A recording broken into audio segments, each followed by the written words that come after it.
রমজান মাসের আমলগুলো জেনে নেই।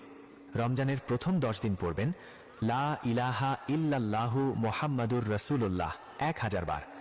রমজানের দ্বিতীয় 10 দিন পড়বেন আস্তাগফিরুল্লাহাল্লাযী রব্বি মিন কুল্লি যামবিউ ওয়া আতুবু ইলাইহি লা হাওলা ওয়ালা কুওয়াতা ইল্লা বিল্লাহিল আলিয়্যিল আযীম 1000 বার। রমজানের তৃতীয় 10 দিন পড়বেন আল্লাহুম্মা ইন্নী আসআলুকা জান্নাতুল ফিরদাউস 1000 বার।